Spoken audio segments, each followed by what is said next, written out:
ओडिशार प्राण लोककला आलोचना चक्र अनुष्ठित ओडिया पक्ष अवसर में राउरकेला महाविद्यालय राउरकेला आलुपुनिया अखिल भारतीय साहित्य परिषद राउरकेला शाखा तरफ मासिक सारस्वत समावेश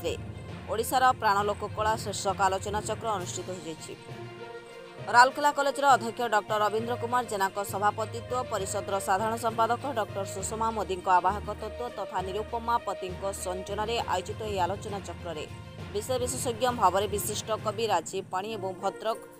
आगरपड़ा कॉलेजर प्राक्तन अध्यक्ष तथा ओडिया प्राध्यापक डॉक्टर नारायण सेनापति जोगदे आलोच्य प्रसंग में मत रखिले।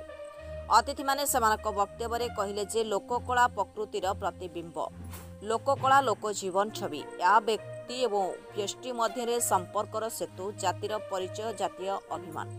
लोककला जीवार कला शिखाई जीविकार उत्स पलटि लोककलार संरक्षण और संवर्धन ओडिशा को गति देव मुक्ति देव साथी देव स्वप्न देव। प्रारंभ में सभापति डॉक्टर जेना कार्यक्रम आभिमुख्य और स्वागत भाषण सह अनुष्ठान लक्ष्य और विभिन्न कार्यक्रम संपर्क में सूचना प्रदान करते। यह अवसर में गाल्पिक अजय कुमार महांती पारा शीर्षक गल्प पाठ करते। द्वितीय पर्यायर डॉक्टर सुषमा मोदी सभापतित्व और कवि गीताराणी बेहरा और ललिता बेहरा संयोजन आयोजित कविता पाठोत्सव कार्यक्रम में सर्वश्री बजेन्द्र दास कुंजबिहारी राउत धरित्री पाइकराय संजीव भोई त्रिलोचन स्वयं कौराकोण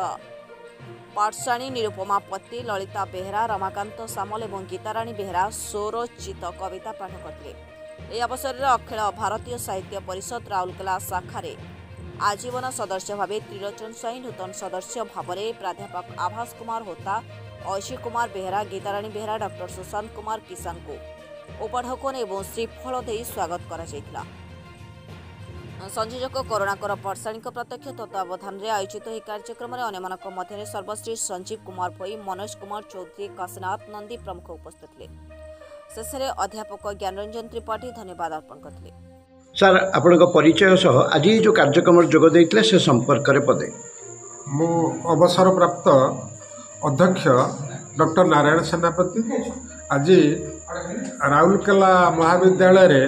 भारतीय साहित्य परिषद द्वारा आयोजित कार्यक्रम जार विषय वस्तु थिला ओडिशार प्राण लोककला लोककला रुही आधुनिक विदग्ध कला सृष्टि होइछि एवं गोटे कलाकार जीवन केमिति विडंबित किभଳି तार स्वप्न भंग हुए किभଳି तार जो जीवन अधा बाटर अटकी जाए ये सब आज आलोचित है एवं भारतीय भाषा साहित्य परिषद जो कार्यक्रम आयोजन करिछि सेतिपई धन्यवाद देवा सहित मोर कृतज्ञता ज्ञापन करुछि। धन्यवाद धन्यवाद धन्यवाद सर परिचय सह कार्यक्रम संपर्क करे मो डॉक्टर रवींद्र कुमार जेना अध्यक्ष राउरकेला कॉलेज राउरकेला एवं अखिल भारतीय साहित्य परिषद सभापति अच्छी आज आमर जो ओडिया पक्ष चली से आम गोटे आयोजन करूँ जो आयोजन रे आमर विषय वस्तु थिला ओडिशार प्राण लोककला एथिरे आमे बहुत मान्यगण्य व्यक्ति को डकईलु एवं श्रीजुक्त राजीव पाणी महोदय श्रीजुक्त नारायण पति महोदय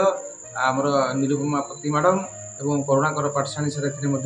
आमर गवर्नमेंट ऑटोनोमस कॉलेजर सुषमा मोदी मैडम आसी ये जो सारस्वत आमर सम्मिलनी होता ए सब आम विभिन्न दिग उपर आलोचना करूँ एवं किपरि लोककला को आम बंचाई रखा से आम व्यक्तिगत स्तर में प्रतिज्ञाबद्ध हवा एवं आम सामूहिक भाव में किपरि ये काम करी यार वृद्धि घटाई या केमिति आम ओडिशा एवं भारत एवं पृथ्वी स्तर में आम यहाँ आगे नवा आम विकास करवा एवं आमर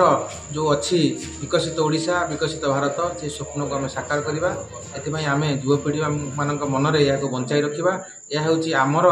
गोटे एडवांटेज या आम डिसएडवांटेज करवा ना आम आगू जावा एवं शेष में आम देश एवं जातिर मान रखा या आम विशेष भाव में आलोचना करूँ एवं यह सफल भाव में आलोचना हो। धन्यवाद धन्यवाद सर। Report news 13 Odia.